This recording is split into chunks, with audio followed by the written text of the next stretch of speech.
Why, hello, everyone. I decided I would talk into the internet for a while evening- this evening.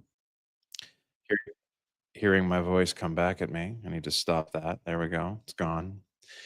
Um, yeah, I wanted to just like share some thoughts. Been doing some writing, thinking about some things.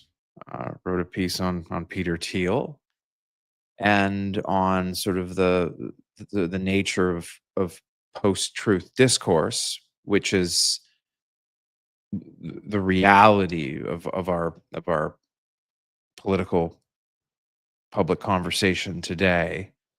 And I think it's really important to understand, I think, for um, politicians and activists and people engaged in this public conversation about where to take our democracy and our society, to really understand these things, to understand these features, to understand the psychological landscape that we exist within. I think one of the problems, I think, with a lot of like discussion around sort of political philosophy and morality, and this is where I'm going to um, I don't know, like, I don't know, I'm gonna get maybe too big for my britches here, but this is kind of a critique I have and I've written about this critique, by the way. I wrote a piece, about what I call like the analytical frame, this sort of this view from nowhere, this sort of approach to sort of thinking about things in a sort of a detached way in order to maintain objectivity. And I am, like philosophically, like I have a problem with this position because I don't believe that it's a coherent position to believe that there's a place to stand, right? When I saw, this is a conceptual idea, standing sort of in a way where we can kind of look out at the world and characterize the world and come up with all of our categories and descriptions about the world, everything from real things like categories and real things, physical objects in the real world, um, uh, to abstract concepts, necessary truths. All triangles have three sides. 2 + 2 = 4. And trying to like view that as like an entire sort of like uh, uh, sort of a network of relationships in our head that we can kind of just sort of see objectively. Um, I don't think that that's actually like a fruitful way of thinking about a lived philosophy, right? And so, I think I'm practicing something that you would sort of might characterize as public philosophy, right?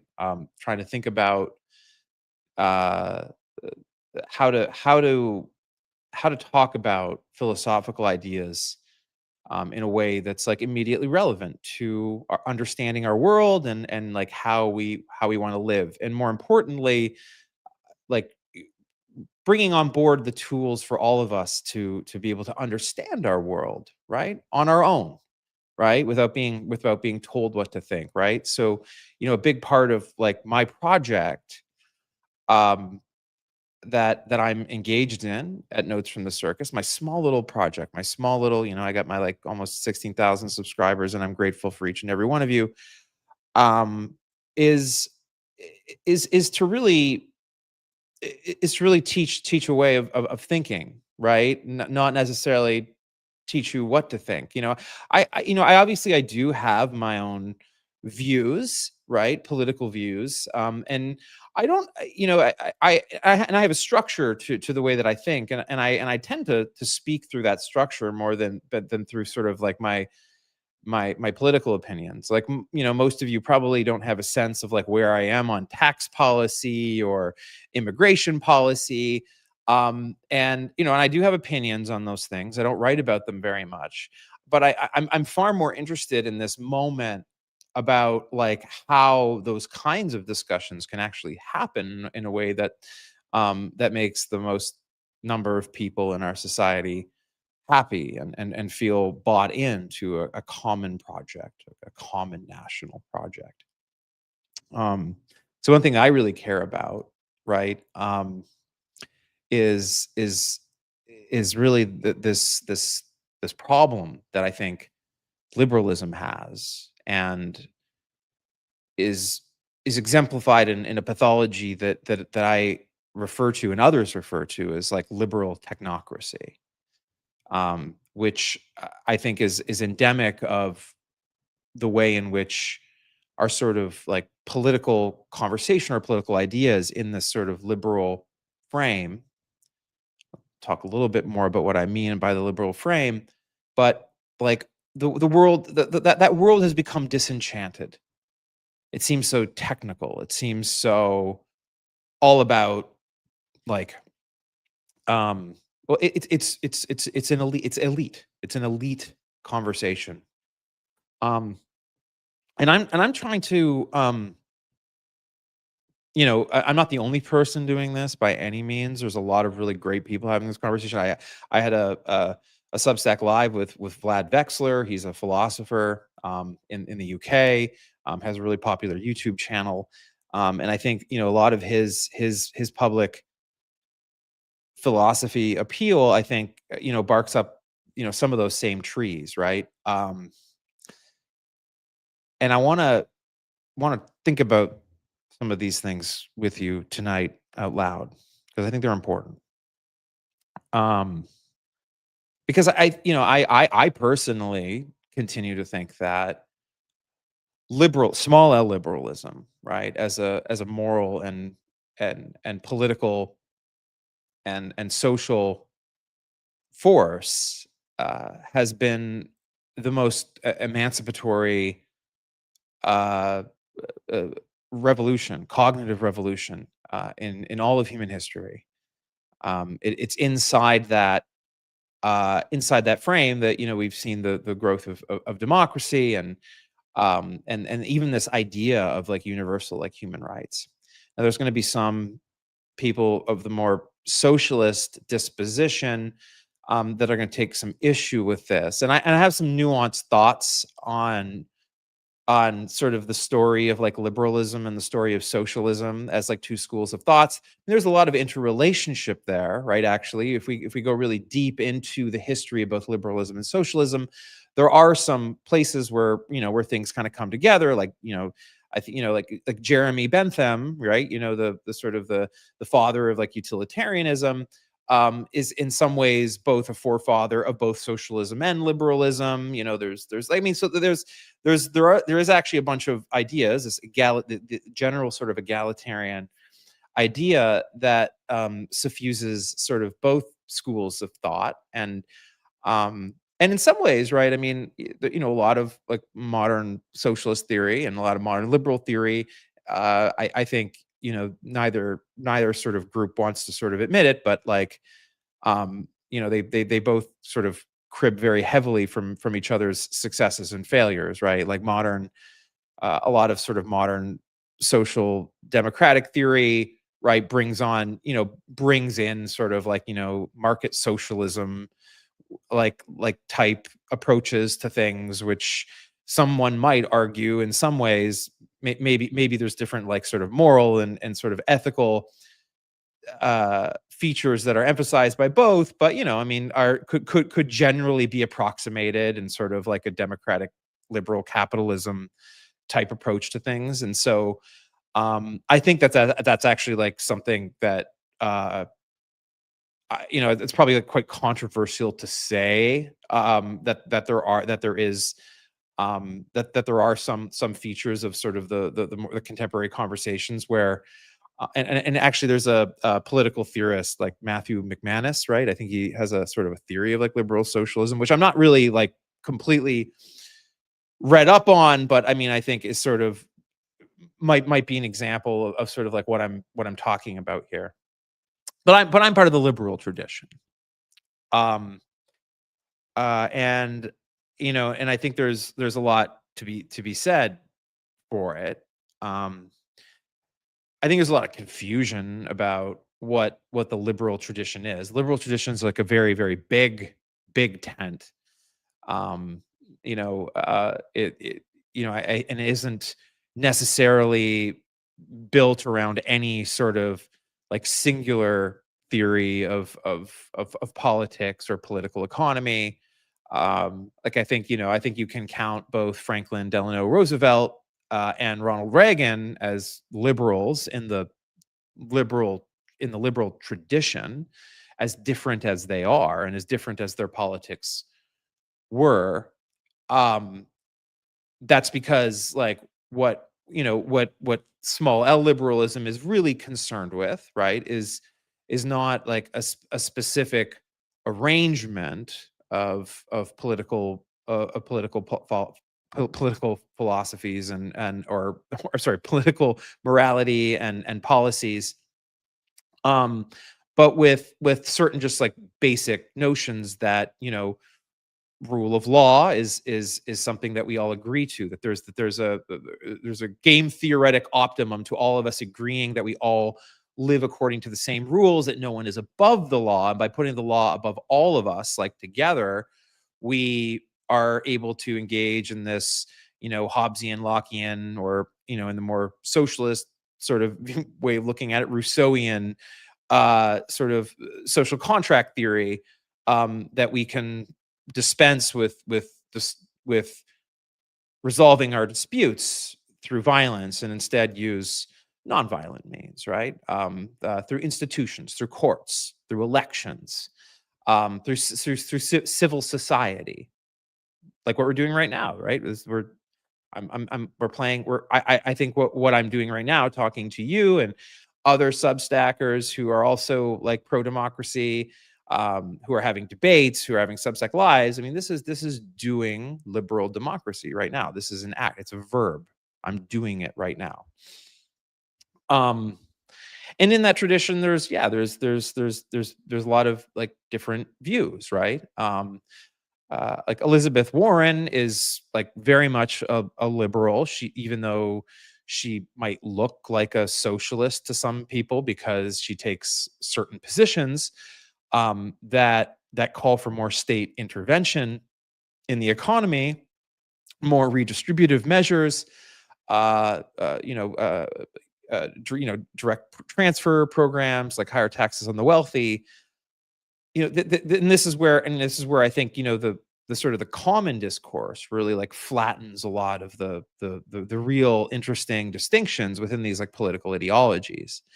Like small L kind of classical liberalism doesn't really have much to say about any of that stuff. There's sort of rather it kind of exports the decisioning for that into the body politic through deliberative institutions like a Congress or a parliament, and for those institutions to be held accountable to those laws and mediated through independent courts. And so the classical liberal position isn't anti-welfare. It's not doesn't have a position on whether we should have universal health care, whether we should have private insurance. These are all kind of in the classical liberal tradition, all sort of fair game. Like classical liberals can kind of disagree on these things. And so I at least like firmly put myself in that position. And so in this sort of world and these sort of like basic building blocks about thinking about the fundamental structure of society and political morality, Elizabeth Warren is a liberal, Ronald Reagan is a liberal, even though they have completely different versions of like what our taxes should be, what commercial regulations should look like. This is sometimes also referred to by political scientists and philosophers as sort of this post-war liberal consensus that we had in the United States. It was kind of a remarkable period, right, where we essentially had two political parties, with some like rare exceptions, right? I mean, I would argue that the McCarthyist era wasn't like terribly liberal, and there was a lot of illiberal things that happened, and there was, you know, you know, a lot of illiberalism within these parties. But in the post 1945 context, for most of the 20th century, the Democratic, or sorry, not for most of the 20th century, but for the half of the 20th century and the beginning of the 21st century, both the Democratic Party and the Republican Party, um, could were both small L liberal parties, but but they were different kinds of liberal parties, essentially, and that really started to break down in a very serious way in after 2008, um, as a result of what we a lot of people who are sort of well read and are in these conversations associate with neoliberalism, which is part of liberalism. We have to take accountability for this, right? Like neoliberal thought, right, which is associated with like Milton Friedman is often sort of the big sort of like thinker, and we can talk about Milton, and maybe we could even talk a little bit. I myself am like very well studied on Milton Friedman. I've read basically everything he's ever written, right? In terms of his like political philosophy, all of his books that him and his wife wrote. I think it's fair to call him a neoliberal. Obviously you have like other sort of people who are associated with that. Um, you know, uh, uh, like Brad DeLong, another like relatively famous like neoliberal. Alan Greenspan. Uh, yeah, there's and obviously Margaret Thatcher, Ronald Reagan, uh, uh, in the political sphere. I think maybe this isn't even that controversial, but like Tony Blair, right, the Labor Prime Minister, right, arguably, he was, he called it third way socialism, but I think it's kind of uncontroversial now to kind of just say was really kind of neoliberalism sort of packaged in labor clothing. So you have this like um general idea that grew out of smaller liberal thought, which was based in no small part on the comparison between uh, the economic system that we had in the West and the economic system of the Soviet Union, right? Which was one of sometimes referred to as sort of a state capitalist system. It was a centrally planned system.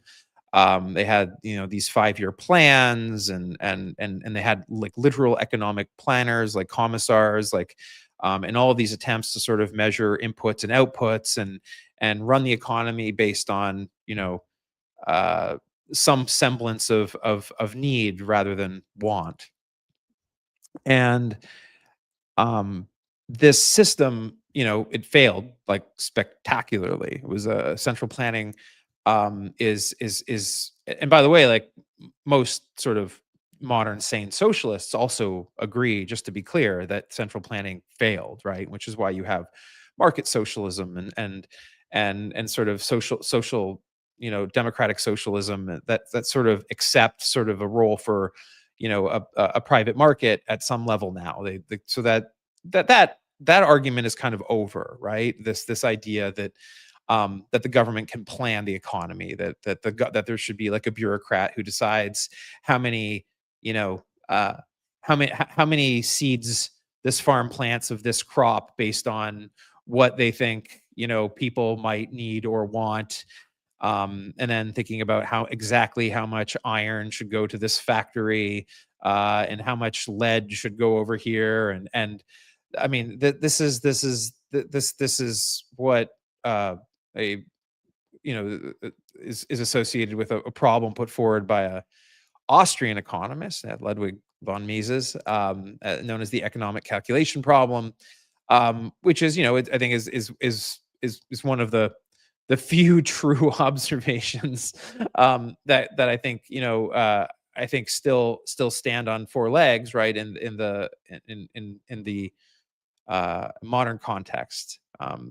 But the more general sort of Austrian school of economics is really quite crazy. It's really a political ideology pretending to be economics. Um, so I mean that's sort of like how that's sort of I guess a bit of a scaffolding, right? Like how to how I sort of think about how all these things fit together, right? So liberals, um, and modern socialists, right? Both believe in markets and with different emphasis and different beliefs and sort of like how the government should interfere intentionally on behalf of what one might describe as sort of the general welfare or the public interest. And so but there's differences there.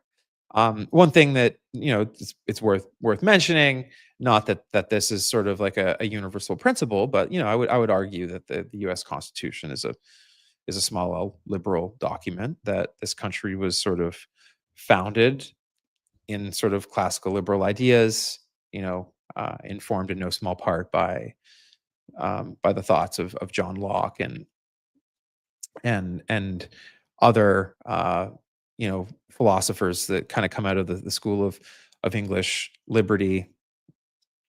We could talk about all that sometime too. It's also very, very interesting uh, uh, intellectual history there.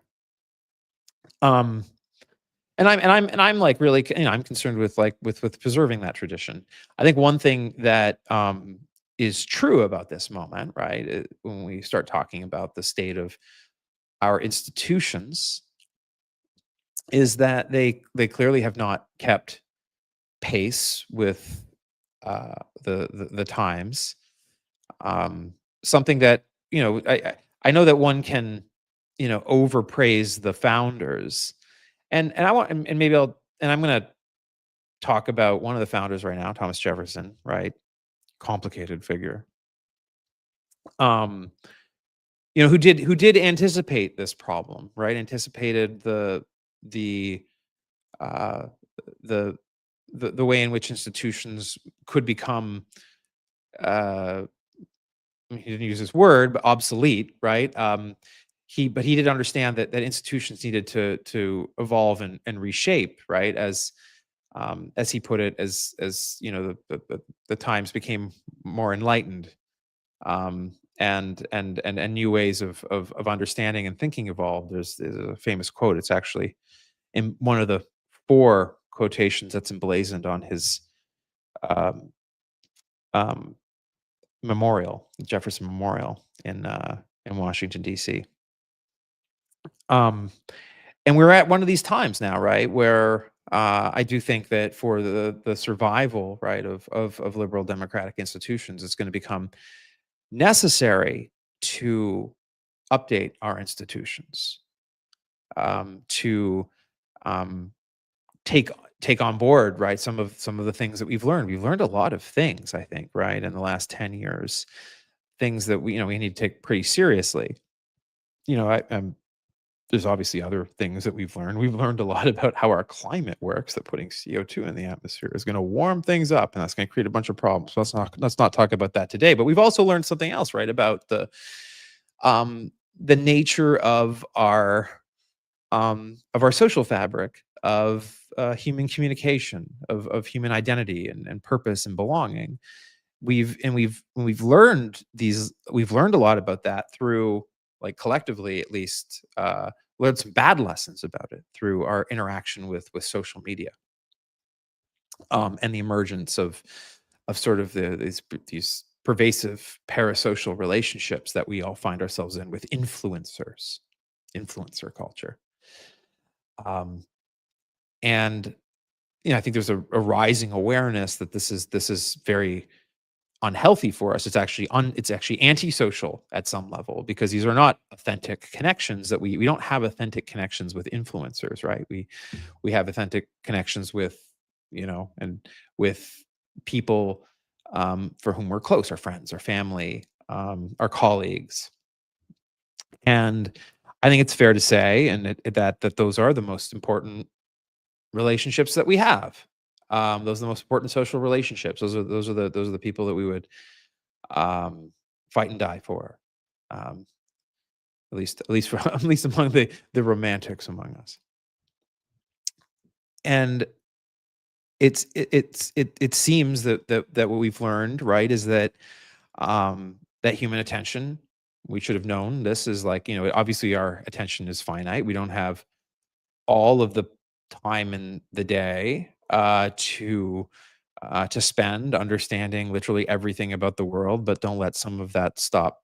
Someone like Elon Musk, who thinks he does understand everything about the world, is not aware of his own limitations. Same with Donald Trump and some of these other figures in Silicon Valley, venture capitalists, unaware of their own sort of epistemic horizons.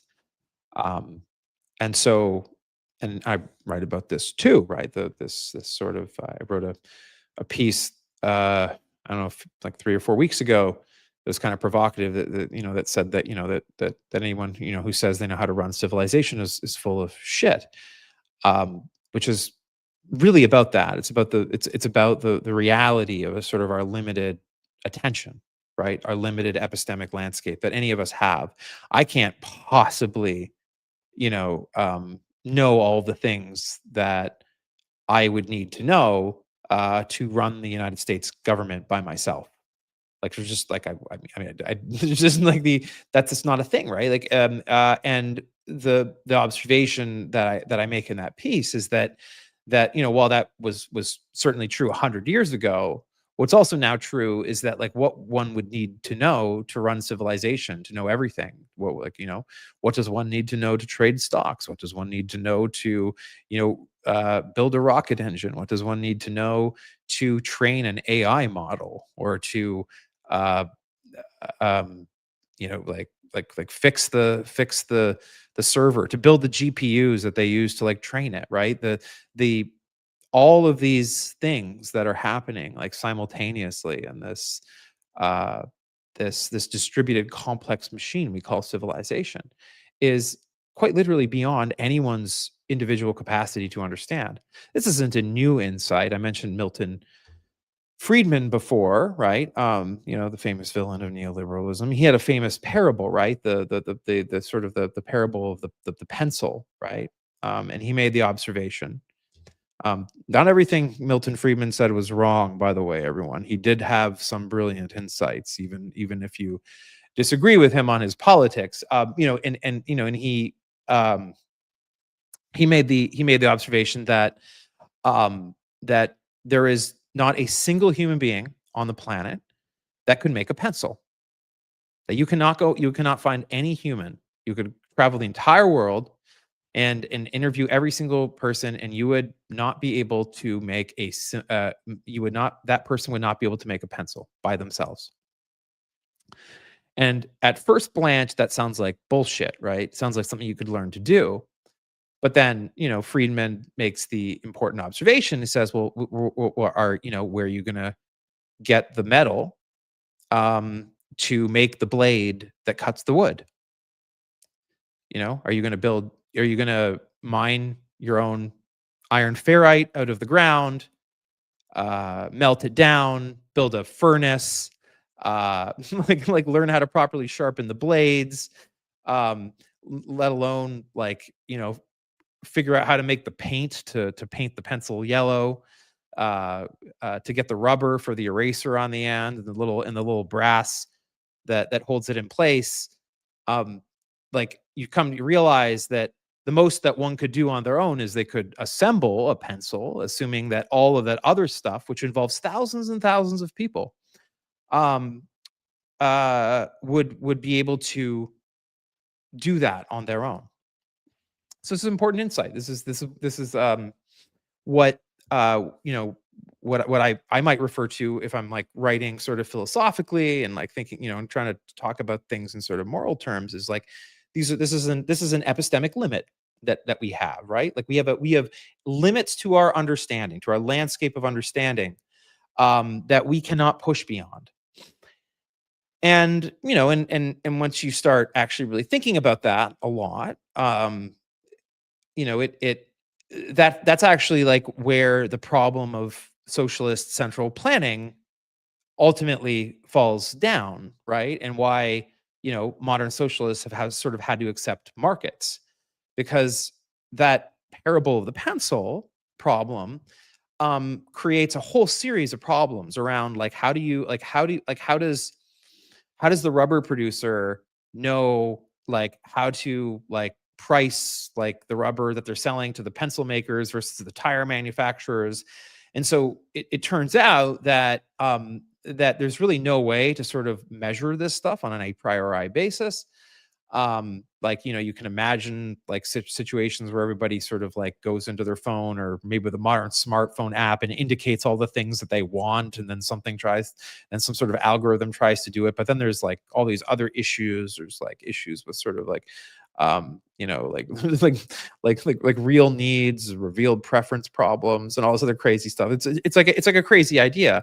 And so, you know, markets, you know, when they're working well, right, they use prices as sort of a way to um, uh, sort of create signals within the market around like demand and supply, and prices rise when there's less supply and more demand. And one of the things this does is it makes investing in more supply more profitable, and so you get business investment, people build more factories. And so this is like one of this is the like central like notion that um that socialist central planners haven't been able to come up with a better mechanism than the pricing mechanism. That simple, you know, econ 101 supply and demand problem. So, you know, most modern socialists accept that you need markets in some form. Um, but you know, they have obviously different views around like how to think about like corporate structures and ownership and regulation and particularly corporate governance is something that they're really focused on. Um, so yeah, those were the old debates, but you know, we've moved to a sort of a new conversation on that. So um, that's all fun. I mean, it's fun to think about these things like clearly like this, and it's like really satisfying. And then you sit here and realize that like, you know, most of your fellow citizens don't think very carefully about these things. They think in somewhat more narrow terms and somewhat more, as I wrote in my piece, tribalistic terms, post-truth terms. And it's fascinating. It's fascinating to watch, right? Because like we all want to believe that like when someone says, you know, they're a conservative, right? And sometimes conservatives describe what they mean by that. They say, well, I believe in limited government. I believe in the Constitution and the rule of law. And and then, you know, it's like, you know, this sounds good. This sounds like, you know, I mean, this like what you know, maybe they don't agree with you on like abortion and on, you know, climate change and business regulation, et cetera, et cetera. But you're like, you know, at least that's like something you can work with. And then, you know, we're living in a world, right, where most people who identify as a conservative and claims they support those things are seemingly failing to recognize either through willful ignorance or you know, some sort of like internal, you know, psychological pathological state, some internal sort of you know, cognitive dissonance, that the mechanism that they have to overcome the fact that like their conservative leader, Donald Trump, is among other things, you know, lawless, a criminal. If you watched his UN speech, it's hard to come away with the impression that his mental state is something that one could reasonably describe as sane. That was an insane speech, right? I mean, um, like if you took that speech, like if you just play this sort of, you know, mental experiment with yourself and just try to imagine, and if you haven't seen the speech, I mean, look, I mean, I know a lot of people can't sit through like this guy's speech. It's like it's bad for their mental health, so don't watch it if it's bad for your mental health. But if you know, if you're interested in doing the thought experiment, save your mental health. You know, if you took that video of him speaking at the UN, you know, his ramblings about the escalator, his ramblings about the fact that the UN didn't give him the contract to renovate the UN headquarters. Uh, the fact that he said that all other countries except the United States are going to hell. Um, and he just like played that, you know, to any random American like 30 years ago and was like, the dude does like, what do you think about this? And it would be almost universal that people would say it was like unhinged and insane. Um, because it is unhinged and insane. What's interesting about our moment is it is not even that people don't recognize that it's unhinged and insane. I mean, let me be very clear. Like Republicans do recognize it's insane, right? Like I have been in like private conversations and I talk to people like I have friends who are lobbyists in DC and like one and this has been mentioned many times before, like, right, I mean, like in the New York Times you always hear about like the private things like Republicans say, right, it's like privately and off the record, like they know it's insane, right, they know, like they know it's unhinged, they know he's out of his fucking mind, and privately they'll admit that. And so then comes the sort of the question, right? Like, what is with the kayfabe, right? The sort of public presentation that comes out of these people, um, where they pretend the opposite, that it was like a amazing speech and Donald Trump was like standing up for America, um, and like telling the world who's boss, right? I mean, like they don't actually, like, really believe, I mean, some of them, I mean, some of them do believe it now. Some of them started not believing it. Like, I think, like, for example, like, Megyn Kelly, like, I think she has actually, like, driven herself fucking insane. I believe that. Um, um, I think there is a point where when you do play this game, I think, Ted Cruz, to a certain extent, I think this is true. I think, like, once you kind of really just give up on sort of like truth in your professional life, I think you can eventually kind of like fuck up your own brain and kind of like lose touch and start actually believing your own bullshit. So I mean, I do think like some of that has happened. I mean, it's remarkable, right? It's remarkable, and it says something about nature of human psychology, and social psychology and politics. Um, but I mean, it's I mean, it's remarkable to see, and it's even, stressful and very upsetting when, you're faced with this in your sort of personal relationships. Like when you see this like very obvious thing happening, like Donald Trump was very clearly, like, he's very clearly insane. Like, he's insane, right? He is, at best, right, an unhinged sort of like like uncle at Thanksgiving, right? And no one wants an unhinged uncle at Thanksgiving running the fucking country. Um, and the fact that people can't say that, and they literally kayfabe that they don't believe that. Um, I mean, that's this is like really confusing to people, and it's sort of and sometimes people dismiss this as sort of like, well, nothing matters, and that's like not true. I mean, something does matter, right? These people, all of us, and this is what my piece was about today. All of us value our relationships and our perceived in groups, and we tend to value that, um, more than anything, right? You know, most most of us, there's a lot of you that wouldn't turn in your own kids if they murdered someone.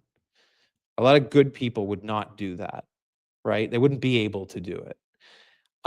As sort of as an example of like, I mean, many would be able to do it, because their sense of Morality is something that they stand on. But that's not everyone. That's not everyone.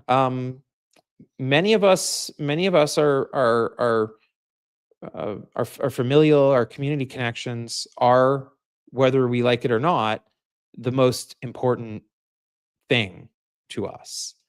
And faced with, you know, adherence to social norms, uh, and sort of like uh, norms, like laws and social expectations, our sort of loyalty to our community will just always win out. Um, Many of us are kind of gradations between that extreme and in sort of a more sort of completely detached, sort of like technocratic, sort of like I'll always sort of do what the community says is right. And and that is often pathologized too, right? That's like one of, that's a kind of the criticism of totalitarianism, right? Or in fiction, sort of this idea of sameness. In Star Trek, the Borg are sort of an allegory for this um the complete loss of an individuality, and morally preferencing the will of the group over any individual. So this is a complicated, like, moral, uh like, conversation. But like a lot of, I think a lot of people, they have sort of um default settings in their brain that are kind of like somewhere on that scale, like in between those two extremes. And it's in that understanding, and it's in that world that this is why MAGA people um engage in this sort of post-truth world. Like, they've given up on the value of truth, in their sort of in their daily life, because truth is threatening to their relationships with their family and their friends and their community.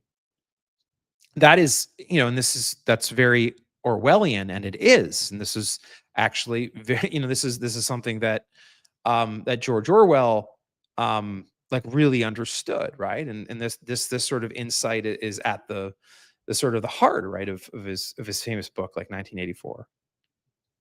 And um, which tells the story, right, of the central character of Winston. Um, um, and in it, right, and that's the the nexus of sort of the 2 + 2 = 4, right? Where Winston says, if that freedom is the freedom to say that 2 + 2 = 4. If that is allowed, then all else follows, I believe, is what he says. Um, and the the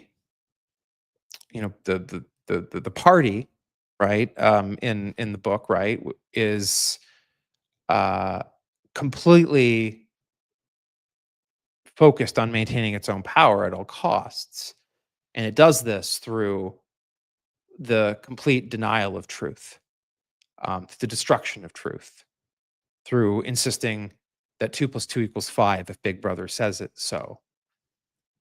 So, and this is, and also this relates to Hannah Arendt, and her observations, in the in her famous writings, like Eichmann in Jerusalem.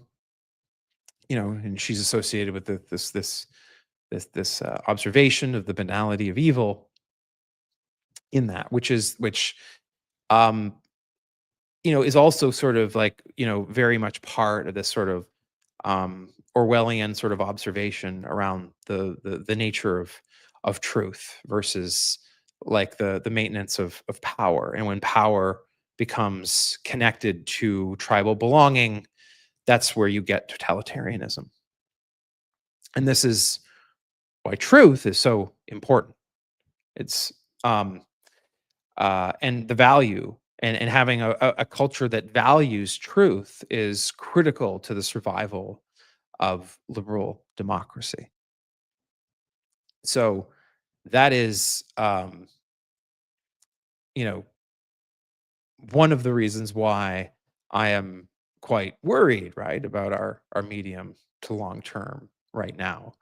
Um, because I agree that I actually agree with Orwell that we cannot we cannot sustain democracy if the vast majority of us are not attached to the idea that truth matters. And it remains to be seen uh, if we can have like a rebirth, right? And sort of like the value of like truth seeking, and and to be a truth and to have a truth seeking culture. We have to be capable, right, of epistemic modesty. We have to, all of us, be capable of saying, at the very least, like some basic propositions, right? That I am aware of my own limitations. There are things I do not know that, um, if evidence or superior argument is presented, that all of my positions are subject to updating. That knowledge is provisional in nature. This epistemic humility as a value, and was very present, right, in the early Enlightenment and classical liberals, right, like this was, when you read, especially like Thomas Jefferson, um maybe to a lesser extent, Madison and others, Hamilton, this idea, right, about the fallibility, right, of human thought, right, is really, really important to, um uh, the the idea that you can have a self-governing society, right?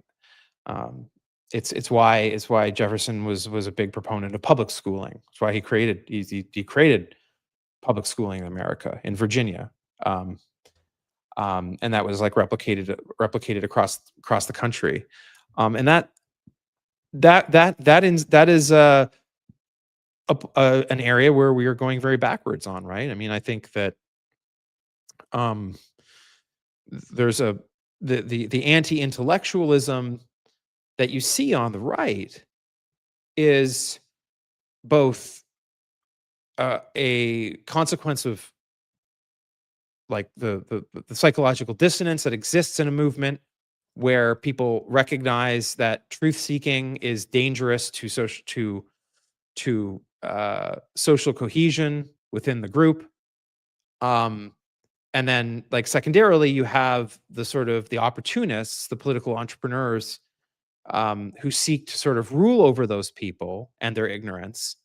In this case, like Donald Trump, and potentially equally, if not more scary, like JD Vance, um, to um, then sort of deconstruct, right, the possibility of truth seeking by, going after the intellectuals, by destroying public educational institutions, and replacing that with pure political propaganda. um and that's, that's the path, right? The what Putin, right, is has done in Russia and is continuing to do, and has also, happened in places like North Korea, to a much, much, much scarier, more Orwellian extent. So, I mean, that's that's really the sort of the dynamics at play. That's sort of the psychological landscape, right? That's how to think about it. Why won't, like, why won't your conservative or MAGA friends, um, acknowledge it's true? Because acknowledging it's true means that they would lose friends and family, because because the the belonging to the group is based on the notion that, um that Donald Trump is not wrong, he's not evil, he hasn't done anything wrong, right? I mean, and this is why, right, Donald Trump humiliates the people around him and forces them to lie for him. Like that is like the purpose of that actually has like a very sinister purpose because it reinforces this. It reinforces the social signaling within MAGA that um that you have to be willing to publicly lie for the leader, and that's what keeps you in good graces. But the truth is like people know that that's what's going on. They just value tribal belonging, and that tribal belonging might actually show up more in the form of what political scientists call negative partisanship, which is hatred for the left, hatred for the wokes, or whatever the thing that they say to themselves makes membership in that group so important. But that's what fuels it. It really is an internal value system that that truth is not more important than membership in the tribe. And that's why you can't convince your MAGA family and friends, because they long for that tribal belonging, which makes them comfortable for one reason or another. That's the answer. Um, uh, so I hope you're not confused about that anymore. So if you haven't, I would check out my piece today that I wrote on this, and I can write more about it in the future. There's many days and many possibilities ahead of us. So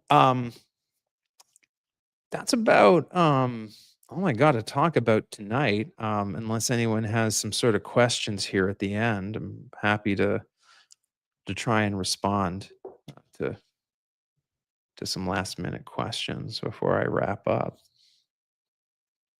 Looking here on the Substack live chat. Anyone have any questions? I'll read some of these comments actually. JW Mansour says, MAGA believes they have the truth and the left is deluded. MAGA truth is based on lies, endlessly repeated, mostly on Fox and then magnified on social media and podcasts where they have. See, I don't believe that they like actually like think necessarily that they have the truth. I mean, I think that they think like that the left is like wrong, but they do realize at some level, right? Like with like underneath like the fog of the cognitive dissonance, that that Trump doesn't have the answers. They just know that like, that love of daddy is like really like the really important to belonging within the group.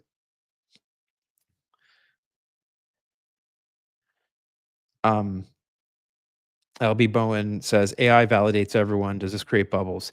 Yes, this is the concern that people have about these intimate relationships that we're all having with these chatbots, right? And you're referring to um, the sycophancy that these chatbots have for us to compliment us and say, oh, this is the best thing I've ever read, right? What do you think of this?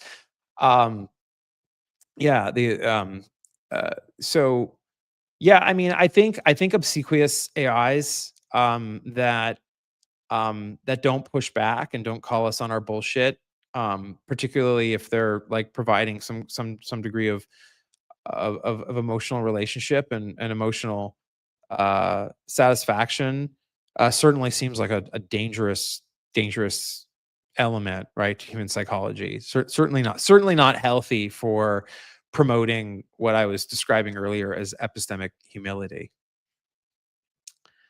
Um,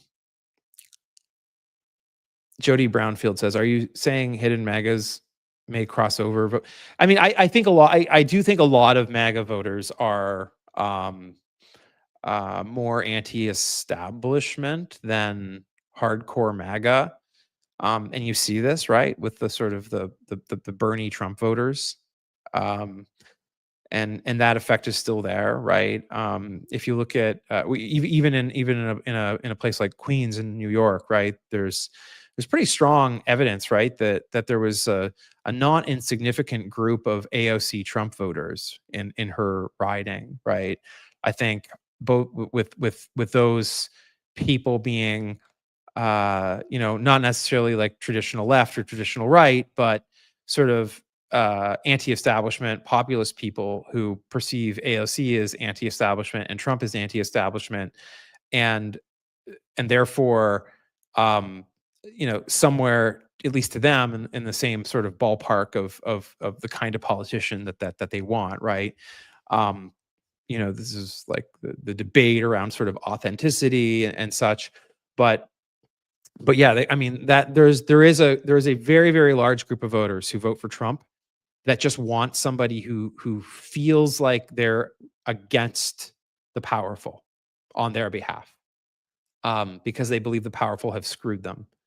And are there a bunch of MAGA voters that would immediately defect to a candidate like AOC, or to Zoran Mamdani, or maybe even, like, it's interesting, this new sort of like rising star in the Democratic Party, James Tallarico, Texas State representative, now running for Texas Senate. Yeah, I do think there's a lot of MAGA voters that will jump at the opportunity to vote for a Democratic version of what they see as somebody running against the powerful. Now, we all know that Trump isn't really running against the powerful per se. He's just against a certain type of powerful, the kinds of powerful that care about, like, the rule of law and stuff. But he loves power. He loves power. He wants it all to himself, and in that sense, he has conned these people. Um, Moneybog says, "How can this tribalism be turned around and eliminated?" I mean, look, I mean, tribalism is. I don't think tribalism, by the way, is necessarily a good or a bad thing, um, per se. I think we have both good and bad tribalism. Tribalism is sort of a basal instinct, right? We're social creatures. We're tribal. We're a tribal species. We know this, right, from studying, the human history and the history, and anthropology, the sort of the study of sort of humans across history. And our tribalistic instincts have been incredibly useful, to us, like, evolutionarily, right? um, because they allow for, they allow for sort of these sort of divisions of labor, to emerge within a cooperative group. Very early on, right? Like hunter gatherer societies, and then obviously this tribalism sort of gave birth to, the more complex civilizations, right? In the emergence of sort of early cities in ancient Mesopotamia. And so I mean, like tribalism in some ways is like why we have civilization, right? It's like through those sort of like tribal impulses, those social impulses that we that are part of our tribalistic instinct, that in some ways are good. They're good instincts, but they're also, it's also sort of like ancient sort of evolutionary software that wasn't really built for like a modern complex world, and so it misfires. It identifies people as enemies when they're really rationally not. And so, and I think when people talk about tribalism, they're talking about that, right?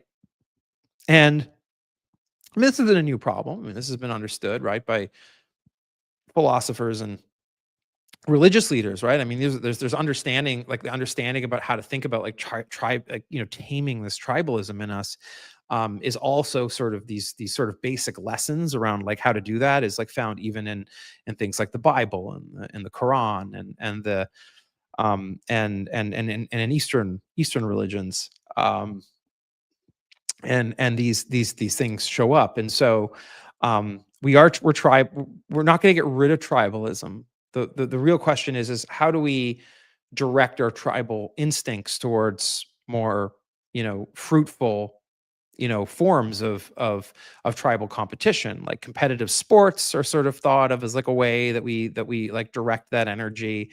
um like healthy competition, right? Like competition within markets, like between, like healthy competition between countries that doesn't come down to like, war. Like the Olympics, like there's there's an element there that I think is just so fundamental to like who we are as a species that doesn't go away. It's about how do we direct the energy into the right place. Um, Adam W says, you commented on a personal friend earlier today, making the claim that you still consider them intelligent yet fallen victim to blind loyalty, where they'll defend the MAGA movement regardless of what should be indisputable facts. I don't entirely disagree, but do you still believe this friend or someone like them still possesses a healthy code of ethics and morality if they ever did? Um, yeah, I mean, a lot of them. Yeah, I mean, I think a lot of them do. I think a lot of them still do like possess basic ethics. Um, but I think there are sort of paths right in front of us, right? Like potential future paths, where people like my friend um, could find themselves further and further and further stretched. For example, if like people like me start getting arrested and put into detention camps because I'm saying the kinds of things that I'm saying to you right now. I mean, how does a friend like that react to it? Um, Someone like that, I could imagine, someone like that might object to it, but be too afraid to to say anything because then he'll end up in a camp. I mean, so it start you start then getting to a point where a large portion of society are going to be cowards in that situation. Um, on the other hand, right, there will be brave people who will stand up, and so courage can be infectious, and maybe that leads to a civil war. Um, but I don't think there's like I don't think there's like one answer, right? It's really about it's really about the sort of you know status accounting that they're doing in their brain around in terms of their status within groups and status like among their friends. And um I don't know. I don't know what my friend's line would be, quite honestly, but I wouldn't say that he has no morals. I think he has morals, but those morals can be tested based on sort of the sort of exogenous circumstances. Moneybog says, "How can MAGAs be redirected?" Um, I mean, I don't think. I mean, I think like the hardcore ones, like the hardcore, like God and Trump people. I mean, they're in a cult at this point, and like experience suggests from people who have been that indoctrinated into a cult that these true believers, those people are probably like maybe like 10% of Americans at most. Like these really, and that's a lot, and it's like really scary to have maybe 1 out of 10 Americans who are fully indoctrinated into a cult. Those people probably can't be convinced. Um, like in any sort of like reasonably straightforward way. I think the question will happen is like what happens after Trump is gone. I think a lot of those people will become disillusioned. Some of them will question their beliefs. They might, especially if there's a major catastrophe and Trump is hated. I mean, some of them may find their way back to sanity. Others will just like they might become even more radical, quite frankly, and it might be a problem that we're dealing with for some period of time. But we'll see. There's certainly a lot of dangerous political entrepreneurs out there that will want to take advantage um, of the opportunity that Trump's departure creates to potentially like capture that cult and all. I think we should be on the lookout, watching for that. Um, Elaine Damasi says, I've been concerned that one of the soft accusations flying around is that the incivility is the problem. I want to tell everyone, no, the government breaking all the norms is the problem. It can't be solved suddenly with. So yeah, you're referring to the gaslighting campaign that uh, Republicans, MAGA Republicans in particular, are engaged in to try and blame all the political violence that we're seeing, the rising political violence, which is a serious problem. We've talked about this before. Very, very scary. Political violence is always bad. It's not good for democracy. It's not good for democracy in part because in no small part because it does get weaponized um, by the kinds of actors who want to escalate tensions and scapegoat their enemies. And so you're seeing this scapegoating going on. This idea, um, you know, Bill Hemmer, right? On Fox News, he was a like long time like news personality. He was back on CNN during the day, like used to be sane, as far as I can tell. Immediately suggested that that the shooting happened this morning because Jimmy Kimmel didn't apologize last night during his monologue. Like that's, I mean that's like it's like that's like Joseph Goebbels like level shit. And to the degree that that kind of thing is just sort of like casually advanced on sort of mainstream right wing media is kind of crazy. It's nuts. Um, what else? Um,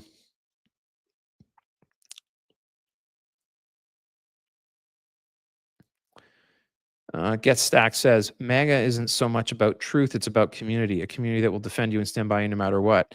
You need to offer a new sense of communal being to counteract that. Yeah, I mean that's a big part of it, right? That's a big part. I mean um, it does need to be said, right? I talked about sort of the disenchantment, right, of liberalism and like democracy, and the disenchanted world that we live in today is very, very vulnerable to demagogues who will sort of like provide that sort of like structured meaning for people that we sort of crave, right, as like part of our tribalism. And that sense of community, I think, is a huge part of MAGA, right? And that's what we were talking about earlier on, like, why can't you convince our MAGA friends that like Donald Trump was like clearly senile in his speech at the United Nations?